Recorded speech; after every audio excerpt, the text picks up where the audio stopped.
The hour convening having arrived, all members of this House will please report to the floor and take your seats. All members of this House will report to the floor. The clerk will ring the bell.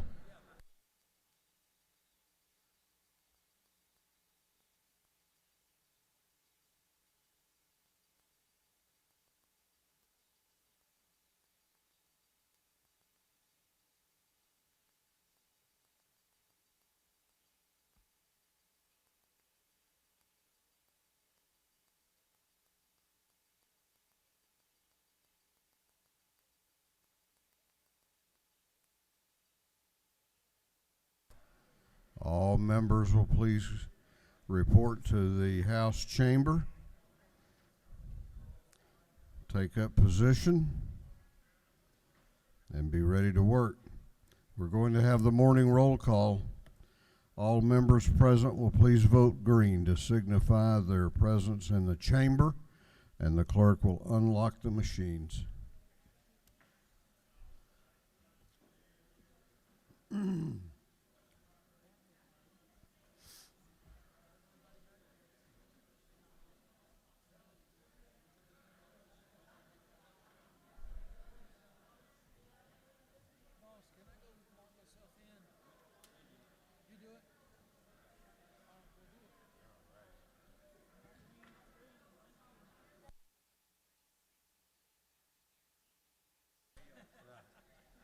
Have all members voted? Have all members voted? If so, the clerk will lock the machines on the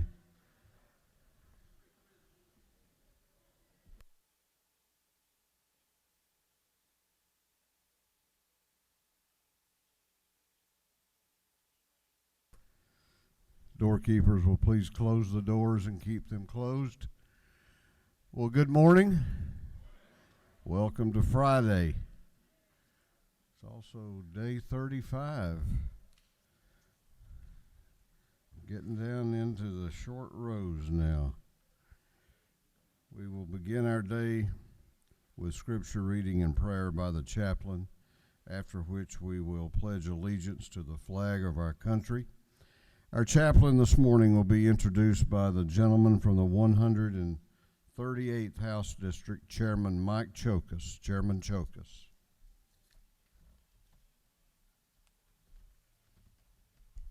Cool. Thank you, Mr. Speaker. Today it's my pleasure to have my pastor, my priest, Father Theodore Elmore here. He's a native of Pittsburgh. He lived in Colorado for a time before he moved to Georgia to continue his undergraduate studies in meteorology and history education, which he completed at Kennesaw State College. He's a 2015 graduate of the Holy Cross Greek Orthodox School of Theology in Brookline, Massachusetts, and was ordained to the holy priesthood in March of 2015. He served as assistant pastor and priest at Holy Trinity Greek Orthodox Cathedral in Charlotte, and in June of 18, he was assigned by the Metropolitan of Atlanta to serve as the pastor and priest of Holy Cross Greek Orthodox Church in Macon, where I'm a member. Father Theodore enjoys Dutch culture, soccer, studying languages, and traveling. He is accompanied by his beautiful wife, Stacy.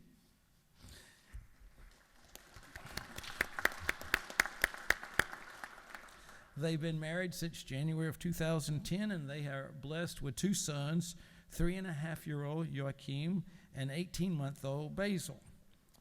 And for you pilots out there, you may have talked with Father Theodore while he was at Kennesaw when you called WX Brief for your weather.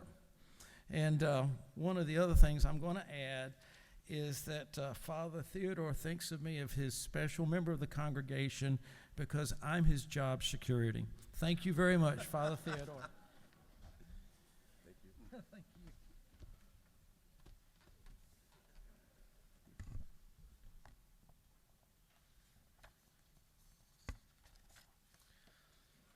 Good morning. First and foremost, I must thank the Speaker of this Assembly, Mr. Ralston, and Representative Mr. Chokas for the great honor of having been once again invited here as the chaplain of the day. And as a pastor and priest of the Greek Orthodox Church, this is a very, very special day to address you all. Today, March 25th, is a dual holiday in Greece for Greek Americans, for Orthodox Christians, really all Christians, because ecclesiastically, today is the commemoration of the Annunciation, the day where the Archangel Gabriel announced to the Virgin Mary that she would give birth to the Christ. If you do the quick math, it's actually somehow 9 months until Christmas already. Can't believe that. As for the other of the dual holidays, today is also the 201st anniversary of Greek independence from the Ottoman Empire. See a lot of blue today, including Representative Chokis, and the speaker has wore blue for us today too as well, so thank you for that. While it's an honor to be with you on this auspicious day, I also have another honor that is going to be taking place this coming week, which is going to shape a little bit of what I'm sharing with you today. Next weekend, I'm going to be facilitating a Lenten retreat for middle and high school students from all around the Greek Orthodox metropolis of Atlanta. And the theme of this retreat is going to be focused on the concept of doubt, a most important theme for our youth. Indeed, this is a theme that's very important in the realm of religion. And this theme of doubt is also very applicable to our society as well.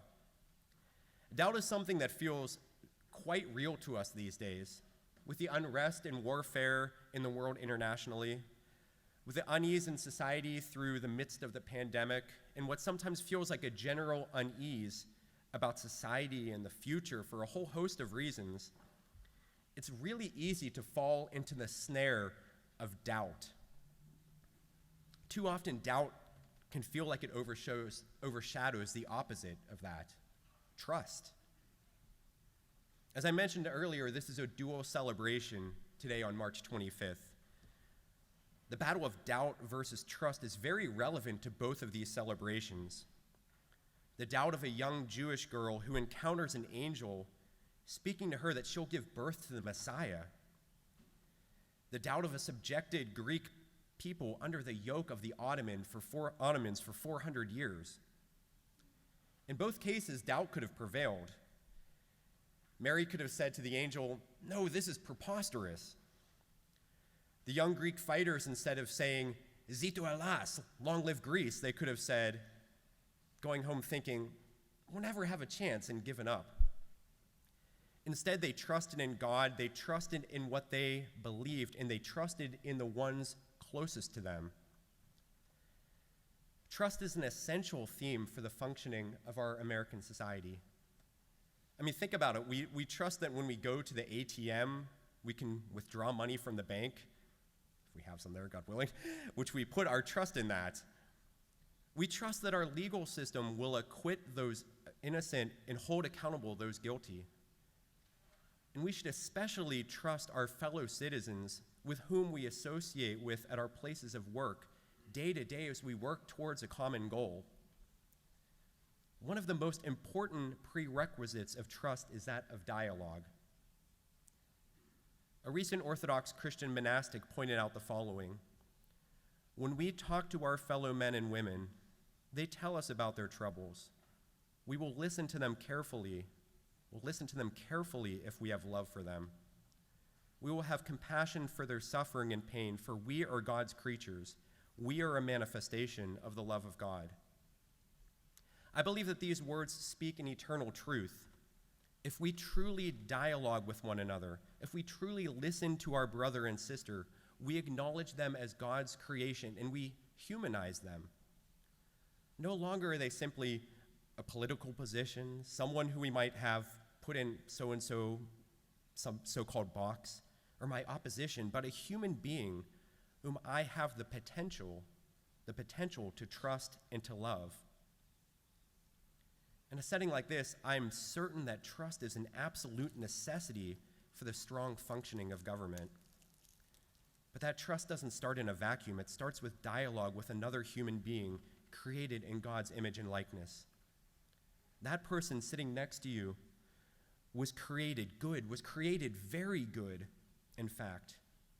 And it's a beautiful challenge that you all have, that we all have, to dialogue through the differences that arise in governmental context and to facilitate that trust in one another, in our governmental institutions, in our beautiful American democracy. I ask that you pray for our youth that I encounter this next weekend, that they may become people of love and of trust. And I pray that all of us grow in that love and trust of one another, and most importantly, that love and trust of our God. I would ask that we join together in prayer at this time. Let us bow our heads to the Lord. Lord, have mercy. Eternal God and Father, on this day we celebrate and honor the trust of the Virgin Mary and the trust of subjected Greek people. Help us to trust in you and see your image in each and every one of us, and to trust in our institutions, our society, and in our American land. Bless those gathered here who give of themselves to serve our state, and continue to guide them with your wisdom from above. To you, O Lord, belong all the glory, honor, and worship, to the Father, and to the Son, and to the Holy Spirit, now and forever, and to the ages of ages. Amen. I pledge allegiance to the flag of the United States of America and to the republic for which it stands, one nation under God, indivisible, with liberty and justice for all. Thank you. Doorkeepers will unlock the doors.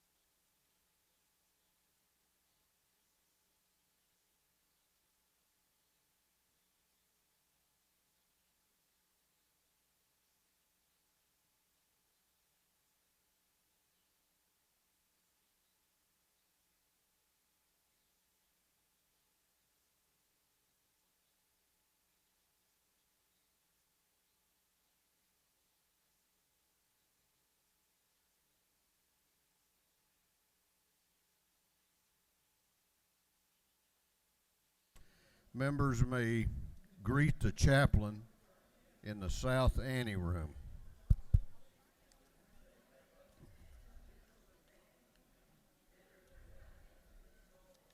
Chair recognizes Chairman Hogan, the chair of the Committee on Information and Audits. Thank you, Mr. Speaker. Your Committee on Information and Audits has read the journal of the previous legislative day and found it to be correct. And furthermore, Mr. Speaker, this question is for the Majority Leader, and ask him, do you know how weird it is being the same age as old people? And this came from Chairman Corbett.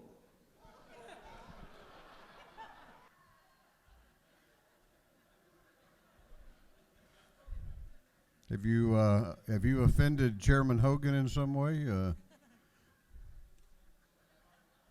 Chairman Hogan, the chair of the Committee on Information and Audits, reports that the journal of the previous legislative day has been read and found to be correct. Is there any objection to the confirmation of the journal?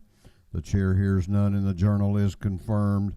The clerk will read the resolution establishing the order of business for the day. Mr. Burns, on the 59th, moves the following be established as the order of business in the first part of the period. Unanimous consents. Introduction of bills and resolutions, first reading and reference of House bills and resolutions, second reading of bills and resolutions, reports of standing committees, third reading and passage of uncontested local bills and resolutions, first reading and reference of Senate bills and resolutions, morning orders. Is there any objection to the adoption of the resolution establishing the order of business for the day? The chair hears none, and the resolution is adopted. The clerk will read the caption to a group of privileged resolutions.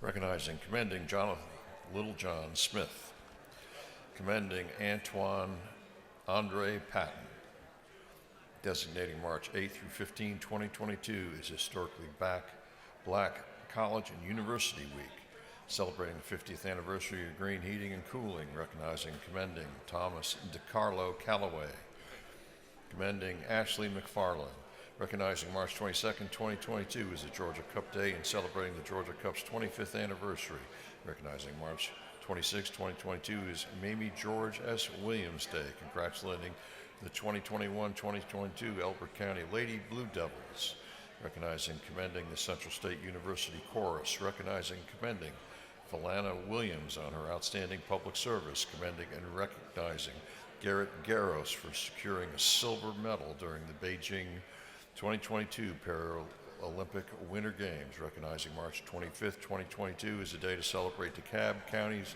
women's veterans, recognizing and commending Mac Wilburn, recognizing and commending Mr.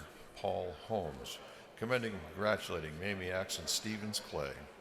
And for other purposes, that completes the reading of the privileged resolutions.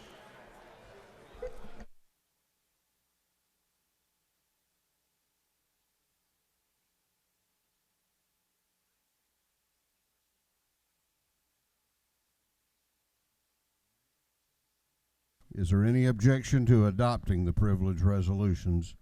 The chair hears none, and the resolutions are adopted. First reading of bills and resolutions. The clerk will read. House Resolution 1082 by Representative Chokas, the 138th, a resolution creating a House Study Committee on State and Local Law Enforcement Salaries.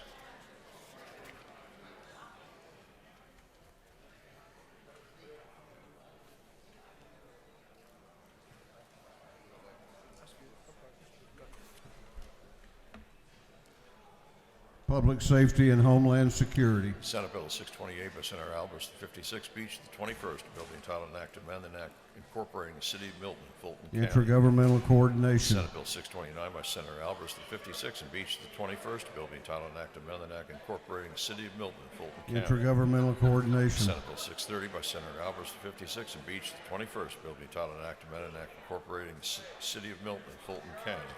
Intergovernmental coordination. Senate Bill 631 by Senator Cowser, the 46th, and again to the 47th, bill being entitled an act to amend an act to grant the residents of Clark County and Clark County School District. Intergovernmental coordination. That completes first readers. Second reading of bills and resolutions. The clerk will read. House Bill 1587 by Representative Saines of the 180th and Corbett of the 174th, a bill to amend an act to create the Camden County Public Service Authority. House Bill 1588 by Representative Thomas of the 21st, a bill to amend an act creating a new charter for the city of Holly Springs. House Bill 1589 by Representative Thomas of the 21st, a bill to amend an act creating a new charter for the city of Holly Springs. House Bill 1590 by Representative Saines of the 180th and Corbett of the 174th, a bill to repeal an act creating the Camden County Spaceport Authority. House Bill 1591 by Representative Stevens of the 164th, Hatchett of the 150th, Knight of the 130th, a bill relating to definitions relating to racketeer, influenced, and corrupt organizations. House Bill 1592 by Representative Deloach of the 167th, a bill to create the Long County Building and Public Facilities Authority. House Bill 1593 by Representative Crowe of the 110th and Holmes of the 129th, a bill to amend an act to provide a new charter for the city of Jackson. House Bill 1594 by Representative Mallow of the 163rd, Gilliard of the 162nd, Jackson of the 165th, Hitchens of the 161st, a bill to amend an act governing the school system of the city of Savannah and Chatham County. House Bill 1595 by Representative Bonner of the 72nd, Mathiak of the 73rd, Bazemore of the 63rd, Singleton of the 71st, a bill to amend an act creating the State Court of Fayette County. House Bill 1596 by Representative Bonner of the 72nd, Mathiak of the 73rd, Bazemore of the 63rd, Singleton of the 71st, a bill to amend an act creating the State Court of Fayette County. House Bill 1597 by Representative Ballinger of the 23rd, Cantrell of the 22nd, Byrd of the 20th, Thomas of the 21st, Carson of the 46th, a bill to provide a new charter for the city of Canton. House Bill 1598 by Representative Burns of the 159th, a bill to provide a new charter for the city of Guyton. House Resolution 1050 by Representative Smith of the 70th, England of the 116th, Rich of the 97th, Perkle of the 155th, Green of the 151st, a resolution recognizing and commemorating the outstanding advancements in water conservation that have been made by Atlanta Metro Region and all Georgians, urging continued initiatives for water conservation. Through second readers.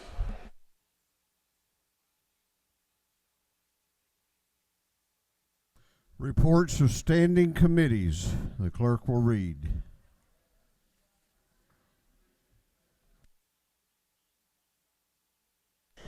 Representative Dubnik of the 29th District, Chairman of the Committee on Education, submitted the following report. Mr. Speaker, your Committee on Education has had into consideration the following bills and resolutions to the House and Senate. To instruct immediate report same back to the House the following recommendations. Senate Bill 588 do pass by committee substitute. Senate Bill 575 do pass. House Resolution 881 do pass by committee substitute. Respectfully submitted, Representative Dubnik of the 29th District. Chairman. Representative Darlene Taylor, 173rd District, Chairman of the Committee on Governmental Affairs, submitted the following report. Mr. Speaker, your Committee on Governmental Affairs is under consideration the following bills in the Senate and is instructed immediate report same back to the House. The following recommendations. Senate Bill 152 do pass. Senate Bill 534 do pass by committee substitute. Senate Bill 562 do pass. Respectfully submitted, Representative Darlene Taylor, 173rd District, Chairman. Representative Stephen Saints of the 180th District, Vice Chairman of the Committee on Governmental Affairs, submitted the following report. Mr. Speaker, your Committee on Governmental Affairs is under consideration following bills and resolutions to the House and Senate. Instruct immediate report same back to the House. Following recommendations. House Resolution 1042 do pass by committee substitute. Senate Bill 337 do pass by committee substitute. Respectfully submitted, Representative Stephen Saints, the 180th District, Vice Chairman. Representative Sharon Cooper, the 43rd District, Chairman of the Committee on Health and Human Services, submitted the following report. Mr. Speaker, your Committee on Health and Human Services has had under consideration following bills and resolutions of the House and the Senate. Instruct immediate report the same back to the House with the following recommendations.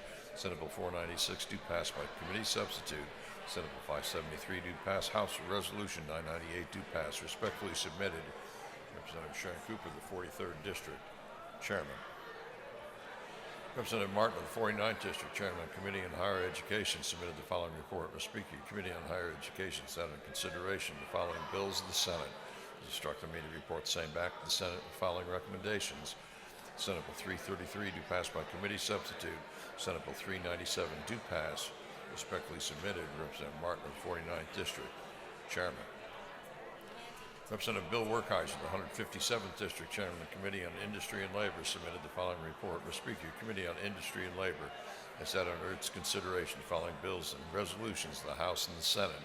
Instruct immediate report same back to the House with the following recommendations. House Resolution 1024 do pass. Senate Bill 605 do pass. Respectfully submitted, Representative Bill Werkheiser, the 157th District, Chairman. Representative Jan Tankers of the 160th District, Chairman of the Committee on Intergovernmental Coordination Local, submitted the following report. Mr. Speaker, your Committee on Intergovernmental Coordination Locals had in consideration the following bills of the House and the Senate and has instructed me to report the same back to the House with the following recommendations. House Bill 1550 do pass. House Bill 1570 do pass. House Bill 1578 do pass. House Bill 1585 do pass. Senate Bill 612 do pass by substitute. House Bill 1556 do pass. Respectfully submitted, Representative Jan Tankers of the 160th District, Chairman. Representative James Burchett of the 176th District, Chairman of the Committee on Judiciary Non-Civil, submitted the following report. Mr. Speaker, your Committee on Judiciary Non-Civil has had under consideration the following bill of the Senate and instructed me to report the same back to the House with the following recommendation. Senate Bill 474 do pass. Respectfully submitted, Representative James Burchett, Chairman. Representative John Corbett of the 174th District, Chairman of the Committee on Motor Vehicles, submitted the following report. The Speaker, Committee on Motor Vehicles had in consideration following bills of the Senate and instructed me to report the same back to the House with the following recommendations. Senate Bill 510 do pass by committee substitute. Senate Bill 556 do pass by committee substitute. Respectfully submitted, Representative John Corbett of the 174th District, Chairman. Representative Lynn Smith of the 70th District, Chairman of the Committee on Natural Resources and Environment, submitted the following report. Mr. Speaker, your Committee on Natural Resources and Environment is under consideration following resolutions of the House and instructed me to report the same back to the House following recommendations. House Resolution 1025 do pass. House Resolution 1050 do pass. Respectfully submitted, Representative Lynn Smith of the 70th District, Chairman. Representative James Collins of the 68th District, Chairman of the Committee on Public Safety and Homeland Security, submitted the following report. Mr. Speaker, your Committee on Public Safety and Homeland Security has had in consideration the following bills of the Senate. It's instructed me to report the same back to the House with the following recommendations. Senate Bill 339 do pass by committee substitute. Senate Bill 183 do pass by committee substitute. Senate Bill 259 do pass by committee substitute. Senate Bill 319 do pass by committee substitute. Senate Bill 404 to pass by committee substitute, respectfully submitted. Representative Jay Collins, the 68th District, Chairman. Representative Mathiak, the 73rd District, Chairman of Committee on State Planning and Community Affairs, submitted the following report. Mr. Speaker, your Committee on State Planning and Community Affairs set under consideration the following bill of the Senate. Instructed me to report same back to the House. The following recommendations. Senate Bill 108 to pass by committee substitute, respectfully submitted. Representative Mathiak, the 73rd District, Chairman. Representative Gerald Green of the 151st District, Chairman of Committee on State Property, submitted the following report. Mr. Speaker, your Committee on State Properties is under consideration the following bill of the Senate. It's instructed me to report same back to the House with the following recommendations. Senate Bill 279 do pass. Respectfully submitted. Representative Gerald Green of the 151st District, Chairman. Representative Rick Jaspers of the 11th District, Chairman of the Committee on Transportation, submitted the following report. Mr. Speaker, your Committee on Transportation has set under its consideration the following bills and resolutions of the House and the Senate. This instructed me to report the same back to the House with the following recommendations. House Resolution 999 do pass by committee substitute. Senate Bill 558 do pass by committee substitute. Senate Bill 586 do pass. Senate Resolution 463 do pass. Respectfully submitted. Representative Rick Jaspers, the 11th District. Representative Shaw Blackman of the 146th District, Chairman of Committee on Ways and Means, submitted the following report. Mr. Speaker, your Committee on Ways and Means has had under its consideration following bills of the Senate. It instructed me to report same back to the House the following recommendations. Senate Bill 370 do pass by committee substitute. Senate Bill 330 do pass by committee substitute. Respectfully submitted. Representative Shaw Blackman of the 146th District, Chairman. That completes the reading of the reports of standing committees.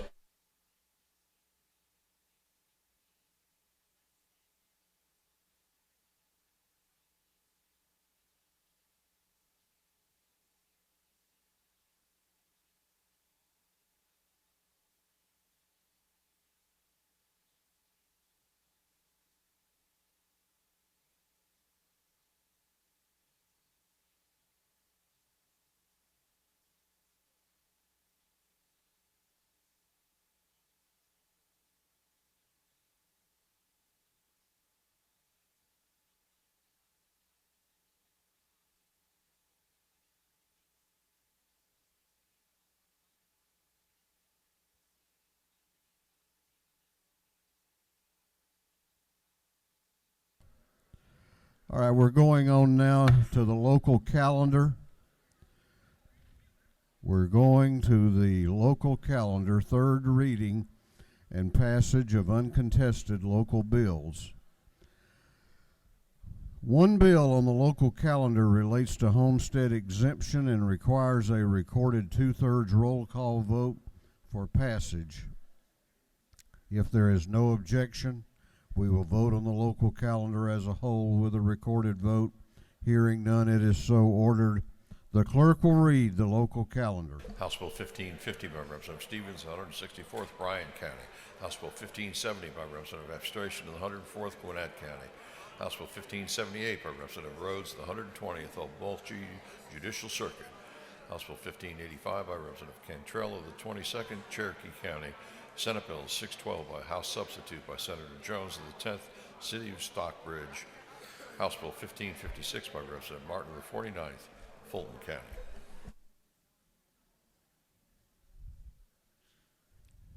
Is there any objection to the previous question being ordered on the local calendar?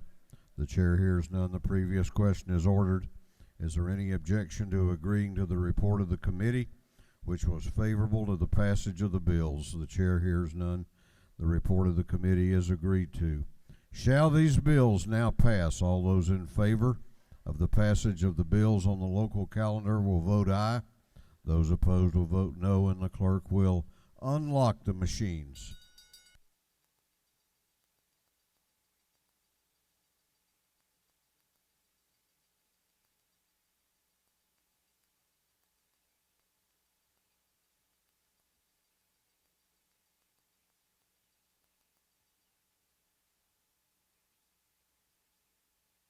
Have all members voted?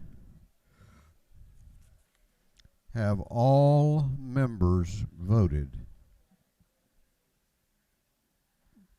If so, the clerk will lock the machines. On the passage of the bills on the local calendar, the ayes are 153, the nays are 2. These bills, having received the requisite constitutional majority, are therefore passed. What purpose does Chairman Tankersley rise? Mr. Speaker, I rise to make a motion. State your motion. I move we immediately transfer the local calendar to the Senate. Chairman Tankersley has moved that the local calendar just adopted by this House be immediately transmitted to the Senate. Is there objection? Is there objection? The chair hears none, and it is so ordered.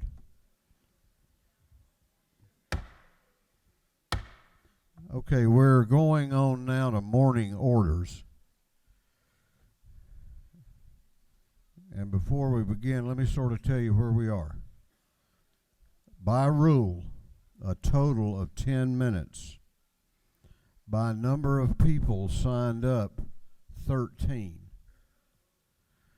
So I haven't tried this session. It's kind of fun. Betsy's got a lot going on up here today, so we're not going to give you a per member time. We're going to see who will take care of their neighbor. Okay? And if some of you who have signed up don't get reached, don't look at us. Look down here. Chair recognizes Chairman Lynn Smith for a morning order.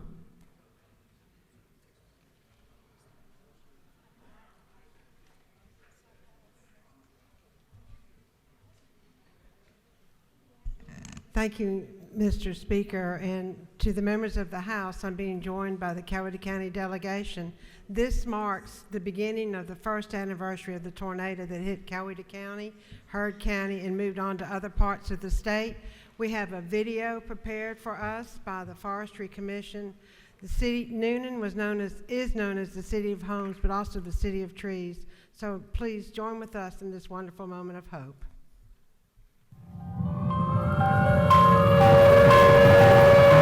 In Calhoun County, this tornado warning in effect until 12:15. It's hard to still believe that a tornado is actually going to hit you. The amount of damage to homes and also to our tree canopy was just catastrophic. It is a lot different from anything I've ever seen. In one night, a midnight tornado took away over 100 years of trees that anchored our community. We worked on the public rights-of-way in the city, and we helped to assess the damage on those trees, what would be qualifying for FEMA reimbursement to help the city float those costs. So not in my lifetime, but in the lifetime of children and our grandchildren, they'll see another tree canopy emerge over the city of Noonan. It will look like it did before the storm. But then that gives people hope. Thank you for standing with us.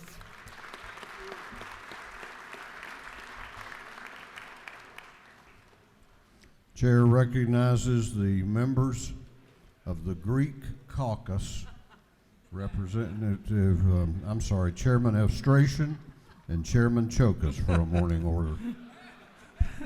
Thank you, Mr. Speaker. Good morning. Today marks the 201st anniversary of Greece's independence. On March 25th, 1821, as you heard earlier, Greece declared its independence from the oppressive Ottoman Muslim Turkish Empire.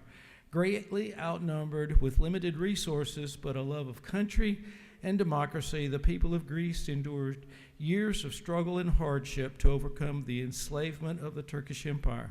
The people of Greece were inspired by the American Revolution and have been strong allies of the United States in every major conflict. As a matter of fact, the first victories of the Second World War were by the Greek armed forces against the army of Mussolini. Winston Churchill once said, "Heroes fight like the Greeks." In light of the struggles of our Ukrainian Orthodox Christian brothers, it is fitting to recognize that the relationship between the United States and Greece is stronger than ever. Thank you, Mr. Speaker. And I've got, you got to say something. Want to Greece is the birthplace of democracy, cultural, and great influences for the entire Western civilization. So we appreciate everyone recognizing Greek Independence Day today. Thank you. Thank you, Mr. Speaker. Thank you, Mr. Speaker. Chair recognizes Chairman Hogan for a morning order.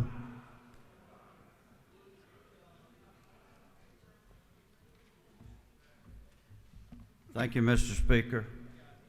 Today is in memory of a great friend that I had that died in Vietnam. James Emery Jones. He was an Army Master Sergeant from Alapaha and a member of the Elite Military Assistant Command, Vietnam Studies and Observations Group, a black operations unit in Vietnam. And he was killed in a secret attempt to trying to wiretap North Vietnamese communications in Laos. He was killed on October 3rd, 1966, and I still miss him very much. So thank you, and moment of silence for Jimmy. Thank you very much. Chair recognizes Dean Smyrie for a morning order. I only have a minute and 60 seconds in it, so let me be fast. Mr. Speaker, I want to thank everybody for last night. It was a great evening, and I'm deeply honored to be given an event of that nature, and I thank them. The members of the committee was Nikki Randall, Representative Carolyn Hughley, Danica Thompson, Shalimar Parham, Trip Martin, and Antoine Lane. And I got to thank Speaker Ralston for his kind remarks. Very, very meaningful to me. Thank the Columbus delegation in its entirety. All of them were there. Leader Beverly, Leader Burns, thank you all for your participation. Representative McLean and Representative Gloria Frazier and Representative Kim Alexander, thank you all for the award. Representative Al Williams, thank you for always being supportive of me. Representative Billy Mitchell, Chairman Mitchell, thank you very, very much. My office staff, Cheryl Jackson in Atlanta and Robbie Branscombe in Columbus. Betsy, thank you, the messenger, for the nice video and all the pictures that I had not seen in years. And thank you, Representative Hughley, for being the MC and keeping. I know I talked too much last night and I recognized too many people, but I just can't help myself. but it was a great, great evening, and I'll be very honest with you. I'm going to say much more about this on my farewell speech on Sunday Dive, but Speaker Ralston, your comments on TV and what you said last night, I can't tell you how much I appreciate our friendship and what it means to me over the years. We're different sides of the aisle, but we have a civility with each other, and I'm deeply, deeply honored. And lastly, I want to thank all the sponsors. Representative Hughes told me the sponsors were. The one was the Coca-Cola Company, and they says, when this Coca-Cola bottle, I'm just deeply honored. Calvin Smyrie deemed the house, and I tell you that's something. And lastly, but not least, I don't fly nothing but Delta, and I don't drink nothing but Coca-Cola. Thank y'all very much.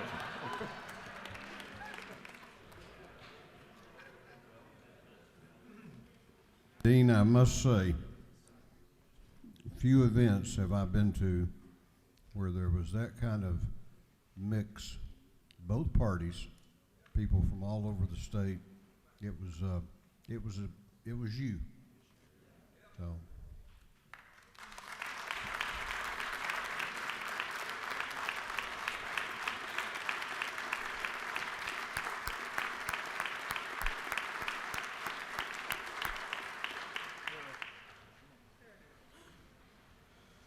Chair recognizes Representative Gravely for a morning order.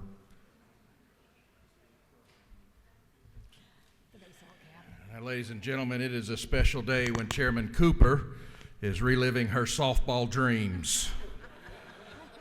Today I want to recognize a very special organization to me. Y'all know my passion for coaching and coaching the EC Bullets fast pitch softball team. Today we honor, if you'll look up on the screen there, Coach Greg Schnooty grew up in Indiana with a love for baseball and received an athletic scholarship to play baseball at Florida State University. He started coaching softball in Birmingham, Alabama, and moved to Atlanta in 1991. Coach Schnooty formed EC Bullets fast pitch softball organization in 1996, putting the Peach State on the map as a top state for college recruits in one of the fastest growing sports in the nation, a woman's sport. Coach Schnooty is recognized as one of the most influential coaches in club fast pitch softball for having built one of the strongest programs in the nation, EC Bullets Fast Pitch, spanning 11 states now to include Alabama, Delaware, Florida, Georgia, Mississippi, New Jersey, New York, North Carolina, South Carolina, Tennessee, and Virginia, and they compete in nationwide tournaments. Coach Schnooty is a remarkable man and a dedicated father of 3 daughters and 1 son, Kim, Kelly, Brandy, and Brock, all of whom participated in Division I collegiate athletics. He is a grandfather to 9 grandchildren.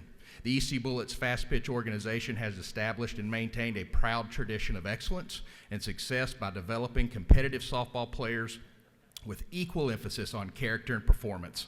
Ladies and gentlemen, they have sent over 500 young ladies who play in the Bullet softball program to college on scholarships, some even competing on NCAA softball programs. The phenomenal performance of this organization is clear indication of its outstanding athletic ability, dedication, hard work, unity of purpose, and spirit. Ladies and gentlemen, I'm so excited today to recognize Coach Greg Schnooty, the EC Bullets Fast Pitch program, and today, Friday, March 25th, is EC Bullets Day in Georgia.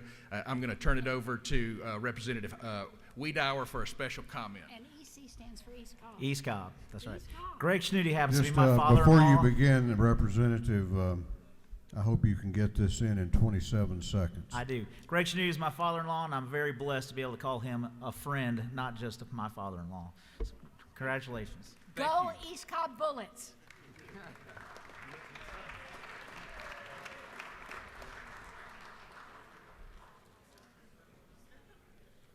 That's all we have time for.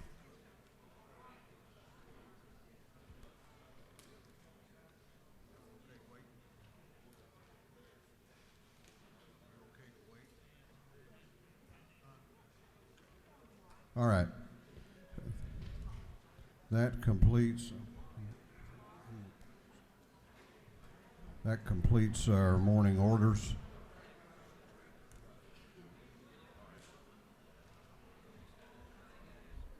We have a special order, and the chair is going to ask every member of this House to take your seat and cease conversation. Every member will be seated.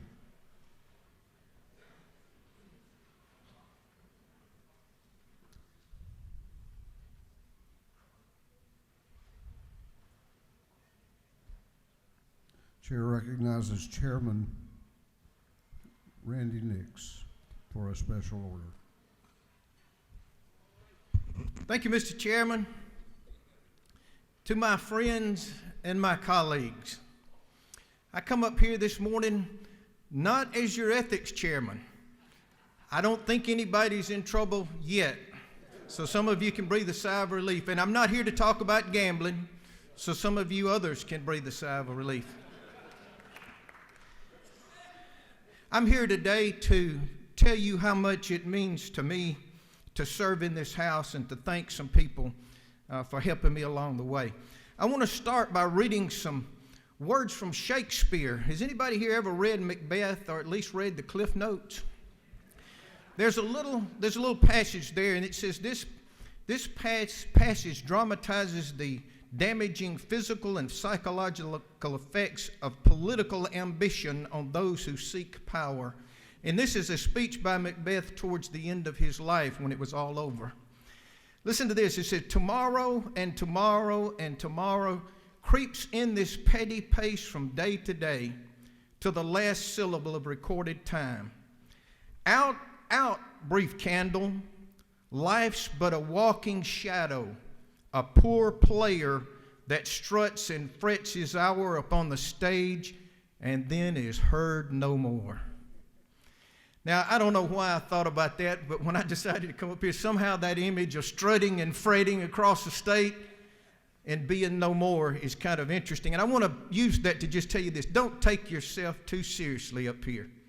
They told me when I first got elected that everybody loves you. They want to get your contact information. They come see you. They call you. But as soon as you tell them you're not going to run anymore, you can feel your phone start vibrating as they take you out of their contacts, and mine's already vibrating. You know, it has been a tremendous honor to serve with you individually and with those many who have come before during these past 16 years. And I want you to know that those 16 years passed really, really fast. Seems like I turned around twice and it was 10 years. And I told my wife, and she's here, by the way, there's Debbie over here, my better half. I'm going to talk about her in just a minute.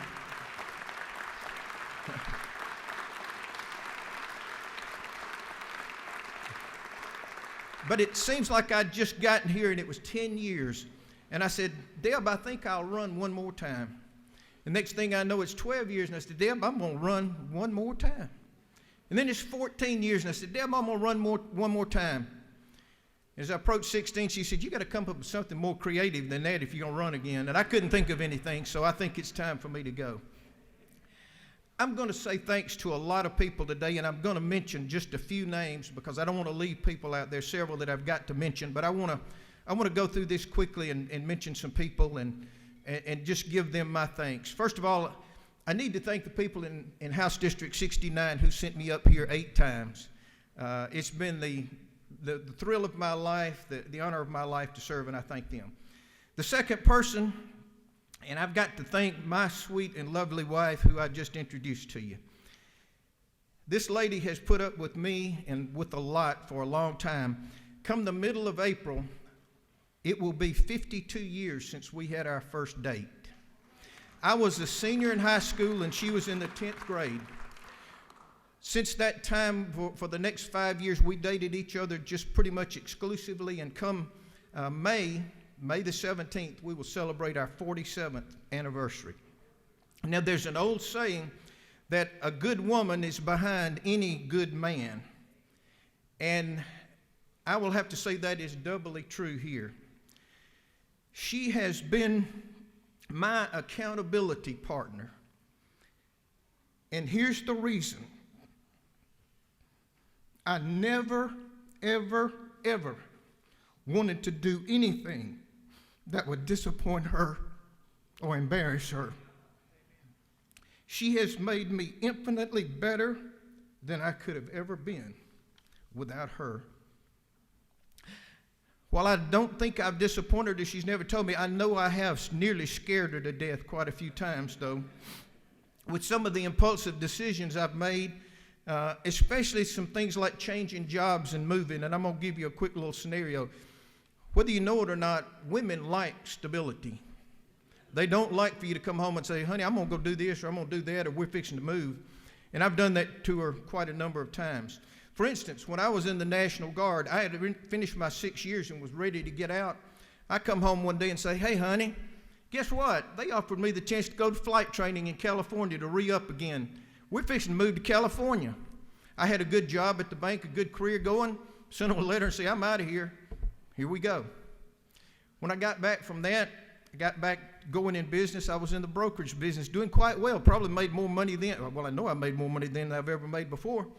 Somewhere along the line, I decided I'm going to quit this and I'm going to start my own business. Now, I'm not going to tell you what she said about that. But I'm going to tell you this, she was absolutely right because it was the most expensive education I ever got.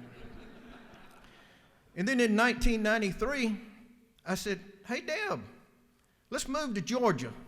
We was living over in Slapout, Alabama. So let's move to Georgia. I got an opportunity to go to Athens, Georgia. We loaded it up and we moved. 1994, I said, Deb, this ain't going too well. And I've got an opportunity now in LaGrange, Georgia. So we're going to move. Here we are. And then in 2006, my predecessor, Jeff Brown, made the announcement he was not going to run again, but he didn't make that announcement until Thursday of the week before qualification. Everybody thought he was going to run, so nobody's going to run against him. So I go home and said, hey, Deb, guess what? I'm going to run for the Georgia House of Representatives. She looked at me like, have you lost your mind? Well, let me give you the rest of the story now, why I love this woman so much.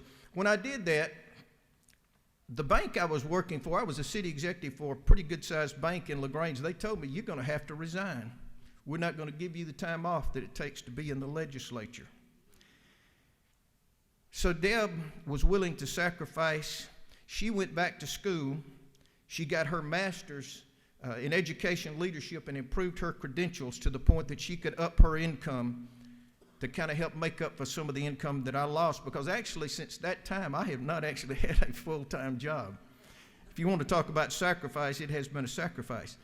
But this lady over here took up the slack to let me serve here for 16 years.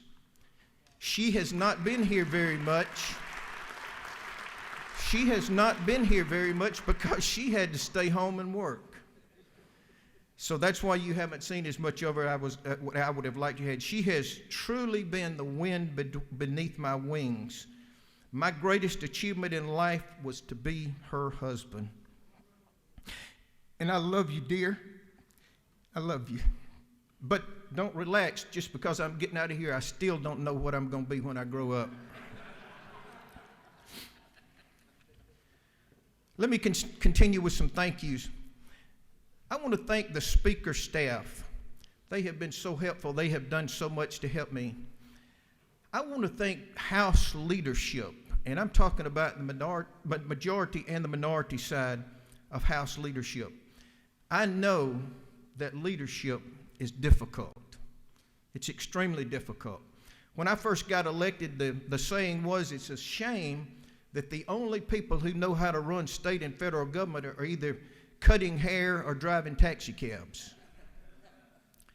Now let's fast forward to today. Now we have social media, and we have a bunch of cave people. Y'all know what cave people are? That's citizens against virtually everything. We got a bunch of cave people who can magically become epidemiologists overnight. They flunked 10th grade biology, but they can tell you everything you need to know about a virus. Any of you know those people? The next day, they can be constitutional scholars. They can tell you all about Article 5 conventions and those kind of things. And then before you know it, they're experts in election law. Man, they can send you all this stuff. It's just amazing. And now those same people are experts in mental health and insurance. Wow. That's interesting, isn't it? But you know, since they have no positive agenda of their own, they love to spread outlandish conspiracy theories and outright lies to try and destroy the good and noble work that you leaders are doing here. And I want to thank you for holding strong. You hold this house together, and I want to thank every one of you. And I'm not talking about just our leaders right here, but I'm talking about our committee chairman. I'm talking about the men and women throughout this house and what you do. Thank you for what you do. I want to thank the administrative assistants I've had. Those people have been great. Now, Chairman Martin and I go through about 2 a year. I don't know what he does to them, but they don't seem to stay around very long. But the ones that I've had, I want you to know they have been smart, talented, and dedicated people, and I appreciate them. Legislative Council. We've got a great group in Legislative Council. I've got to mention one name here. I've got to mention Jeff Lanier. Jeff Lanier knows ethics backwards, forward, sideways. I have called him so many times on so many issues. He's always answered and always had the answer for me, and I really appreciate Jeff. I want to thank our clerk and his staff. You know, I've been able to be here under two great clerks, Robbie Rivers and Bill Riley. I don't think there's any that are better in the world. And their staff, I don't think there could be anywhere better in the world. They have done so good. Now here's how I'm going to put it. They keep it all between the ditches as we go down the road. The House Budget and Research Office. I'm amazed at what all they can get done, both on the budget and all the research, the papers they give us. They help us with those expert things we need. The GSP officers that do the security here. And a group that I want to stop and mention really specifically that I love, our doorkeepers. You know,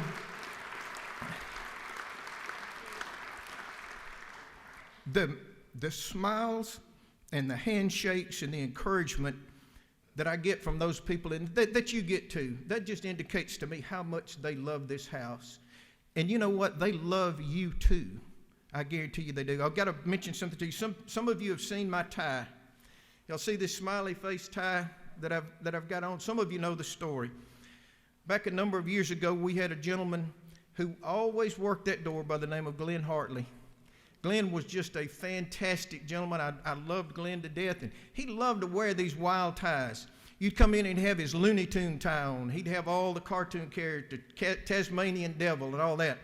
Well, I came in one day, and he had a tie with his smiley faces on it. I told him, Glenn, man, I just love that tie. Well, the next morning, guess what? He handed me this tie. And every year, at least once or twice, he'd say, hey, Representative Nix, how about wearing your tie tomorrow so we can get our picture made?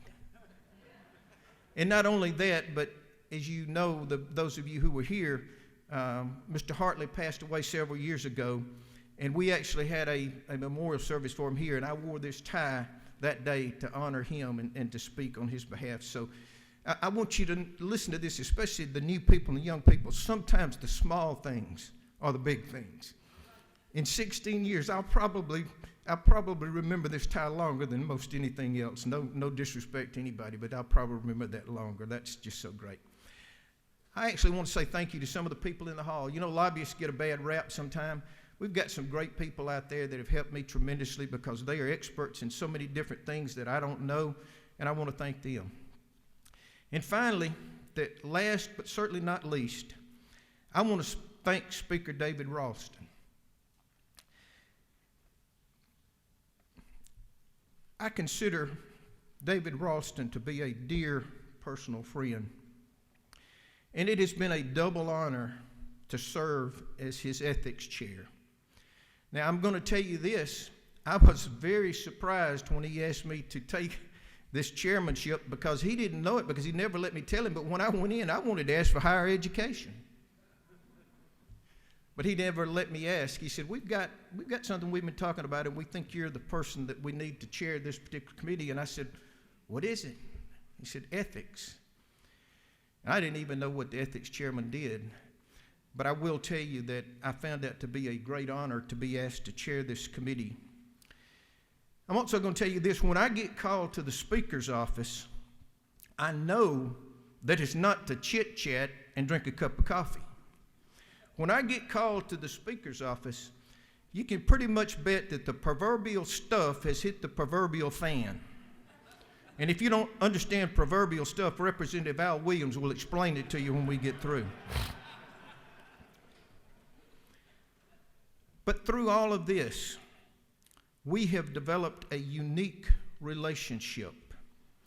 I'm going to tell you that I have gone to the office, been called in there, and I have prayed with our Speaker. When we lost one of our dear members, he called me in that morning and he said, I think we need to pray. And we did. I'll never forget that.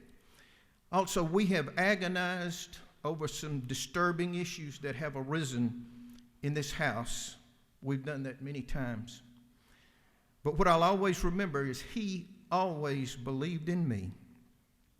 And when difficult decisions had to be made, he fully trusted my judgment.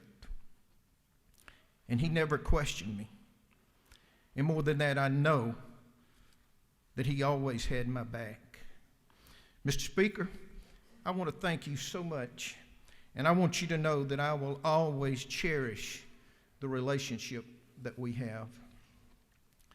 And finally, I want to kind of close up with a couple of things. I started off with Shakespeare, right? All of you know a little bit about Shakespeare. I want to kind of close out with some Benny Tate, that great South Georgia philosopher and pastor. My first year, well, Benny Tate comes just about every year as our chaplain of the day. And I believe it was my very first year. Benny Tate came, and I didn't know who he was or anything, and he got up there, and boy, he just started off telling us how important we were. You are some of the most important people in the world. What you do, you are just so special. You're elected to be here, and you're just so important. And then he stopped for a minute and he looked at us and he pointed at us. He said, but I want to tell you something. The only thing that's going to matter is what they say about you when they're eating the potato salad. Now, for you who may not know what that means, my funeral home directors and pastors will know you eat the potato salad after the funeral at the final gathering of family and friends. Now, I want you to know I have been worried about that for 16 years now. And I want to ask you, if any of you, my friends, get to come and eat my potato salad, would you please say something good about me? If you would do that, would you just raise your hand? Oh, I feel so much better. I've been worried about that for 16 years now. I can leave here happy. I think it's going to be all right. On February the 26th, I read a little devotional, and I really want to close with this. And I want you to know that I'm calling every one of you my friend today, my friends. The title of this devotion was God Be With You, which is also the title of a hymn. This is a devotional book that takes hymns and brings it out. It has one simple verse of Scripture, Romans 16:20, that says, the grace of our Lord Jesus be with you. And these 4 lines. It is my joy in life to find at every turning of the road the strong arms of a comrade kind to help me onward with my load. And since I have no gold to give, and love alone can make amends, my daily prayer while I live, God, make me worthy of my friends. Thank you, Mr. Speaker. I yield the will.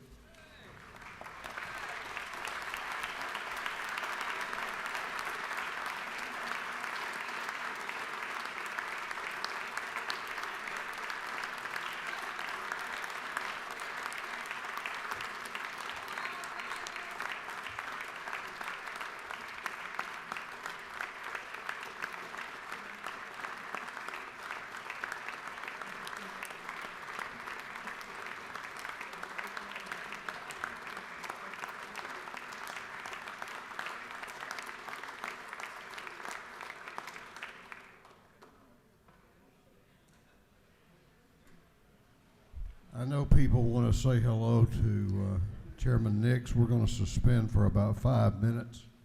If you want to greet he and Ms. Nix.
There's one of my favorite bottles. Thank you. Hey, hey. I thought you were pretty good.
Okay, let's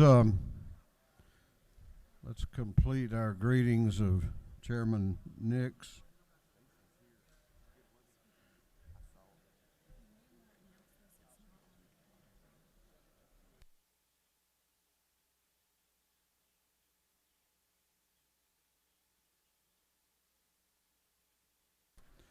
All right, let's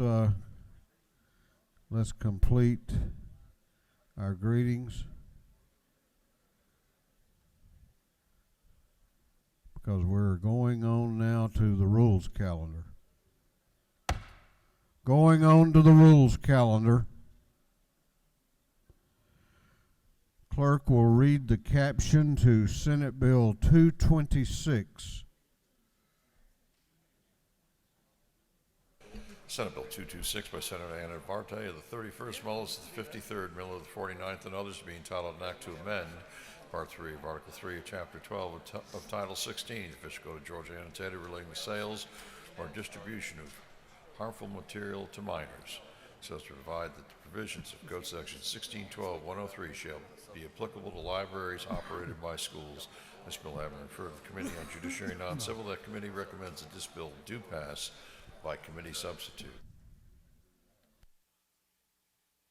Chair recognizes Chairman Burchett to present the bill. Thank you, Mr. Speaker. Thank you, colleagues. Happy Friday. I come to you with Senate Bill 226, and to simply put this, Senate Bill 226 puts some guidelines on timing when material is challenged in a school. If a parent or guardian goes to a school and challenges material that it deems to be obscene or not or harmful to children, then what Senate Bill 226 does is put some timing on when these reviews have to be complete and determinations have to be made. There's two processes. First, the parent would appeal to the school itself, and what Senate Bill 226 does and says is that the principal or his designee shall be the one to make the determination as to whether or not these materials are obscene and should not be seen by these minors. It's important to know that Senate Bill 226 says designee. Currently, all of our schools are required to have a process, but the problem that we're trying to address is that there's no timing requirement. So we want due process for engagement for these parents to say that if they deem these children shouldn't be seeing this, then we need a time frame for when these determinations are made. So first of all, the designee can be a panel, much like any of the processes that are already included. The designee, for example, in my county, our panel is made up of media specialists, teachers, and vice principals. So that designee can be that panel. Secondly, if the principal or designee does not rule that the material is harmful to children, the parent has an appeals process to the board, and the board then has final determination on whether or not this material is harmful to children. And frankly, this is a bill that it makes common sense, practical sense to me. If parents do not want young children reading some very degrading type material, then this is a parent engagement process and due process for those parents to be able to challenge these materials. And with that, Mr. Speaker, I will take questions.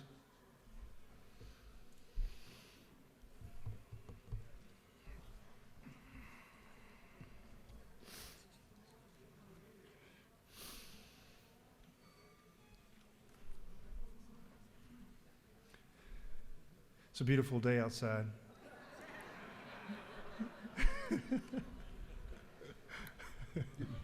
Is that a motion to adjourn?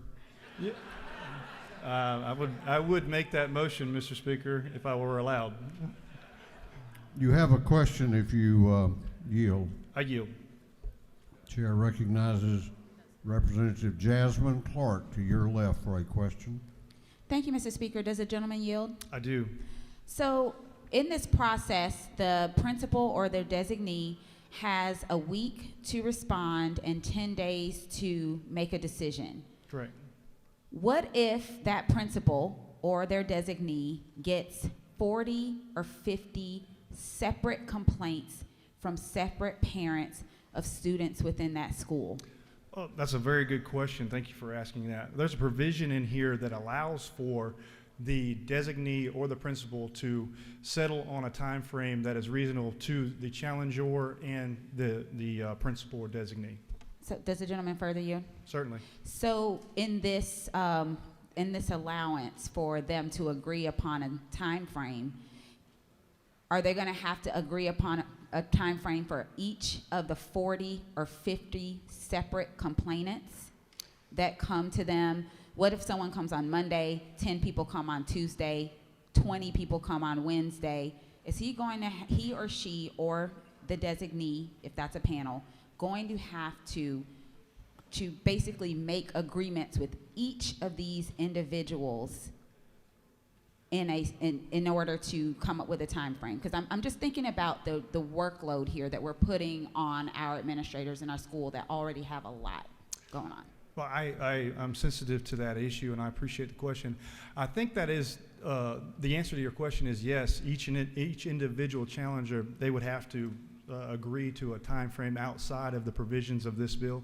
But I don't necessarily agree with, I guess, the underlying provision of that scenario. I don't believe that this is going to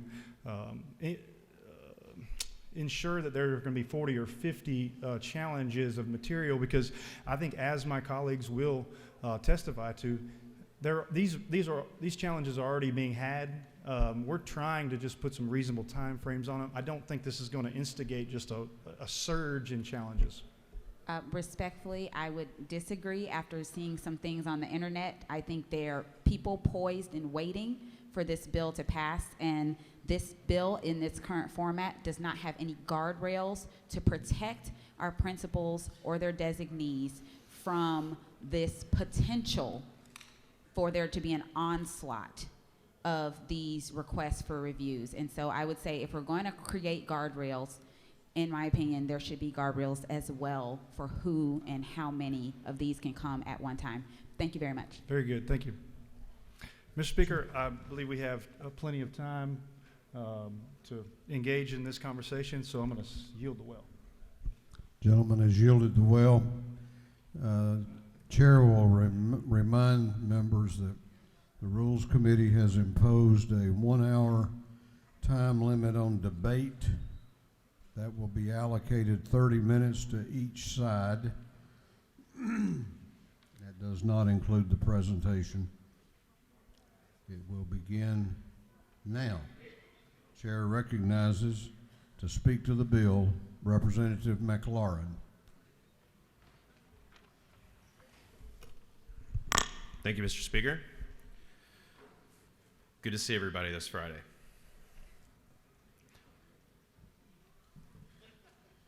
This is not the worst bill y'all could pass. It could be worse, whisper our colleagues to each other as they finger wag for the opposition. Why are you opposing a bill that could be so much worse? This bill started a lot worse. Let's talk about the way this bill started. The bill started as a criminal bill. That's why it went to Judiciary Non-Civil and came out of Chairman Burchett's committee.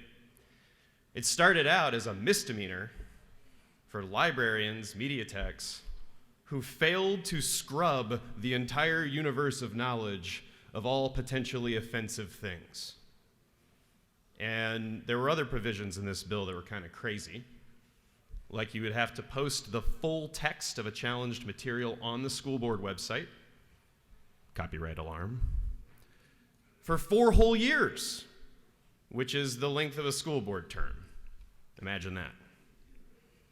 So this bill was originally a criminal law bill that was designed to go straight to the school board and try to blow it up, right? But it's been tapered back, right? The committee process, the level heads of this House have tapered this bill back. But where did it come from? The energy of this bill can best be summed up by the first speaker, first witness, who came to Judiciary Non-Civil to testify in support of this bill when it was a criminal bill.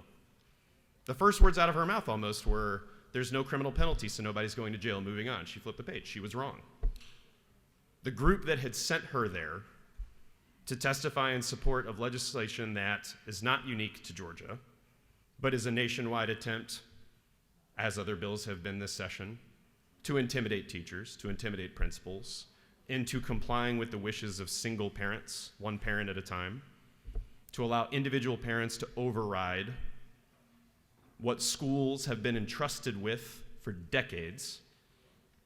Do y'all think public schools would be created now if they weren't already created in this climate? Do you think we would have public schools? We're moving in a direction of tearing at the threads of that public trust. And as the chairman, who I really appreciate during his special order, incredibly moving words today, as he aptly put it, we now have cave people who believe that they are the experts, that they should be in control on every conceivable issue. And those people do not need to be empowered. They need to be blocked. They need to be stood up to because they are behaving like bullies. And they're going into publicly shared spaces, schools, institutions of all kinds, elections, etc., and they're demanding that their individual view be privileged over the will of the group. That's where this bill comes from. And the reason that you know that is you have to ask yourself what the problem is. The only reference to the actual policy problem that the chairman made when he made his presentation was that there's very degrading type material. What is very degrading type material? And why are our schools not already dealing with it appropriately? Yes, we already have these processes. Yes, you can make a complaint. Yes, it's subject to administrative review. So then the question is, why do we need these time frames? Why do we need to build in this special opportunity for a parent to go to the school board and make their case, and then for the school board to have to publish the title of the material that they keep in their curriculum for a 12-month period? Why?